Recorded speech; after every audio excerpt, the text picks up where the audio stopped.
अरे केसारी भैया, बचाओ यार। ये पवन तो बहुत बड़ा इंजेक्शन लगाने वाला है। इससे तो मेरा पिछवाड़ा ही फट जाएगा।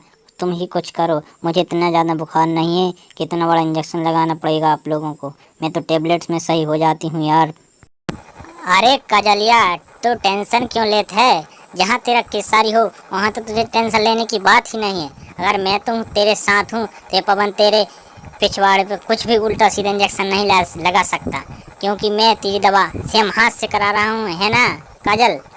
अरे पवन भैया, 15 पॉइंट इंजेक्शन लगाना इसको, उससे ज़्यादा नहीं, नहीं तो ये एयरहोश हो जाएगी। अरे केसारी बेटा, इस कजलिया को अच्छे से इसके पाँव पकड़ना, नहीं तो ये इंजेक्शन लगाते समय अगर तूने इसके पाँव हिला दिए तो ये इंजेक्शन उल्टी जगह घुस जाएगा और फिर इसको ऑपरेशन करना पड़ेगा। इसलिए तो ये बताएं देता हूँ, इसके पाँव ये लाते अच्छे से पकड़ना कस के। अरे पवन भैया, तुम इंजेक्शन तो लगाओ, मैं इसके टांगों को तो बहुत जोर से पकड़ा हूँ। जल्दी इंजेक्शन लगाओ, नहीं तो ये भग जाएगी फिर।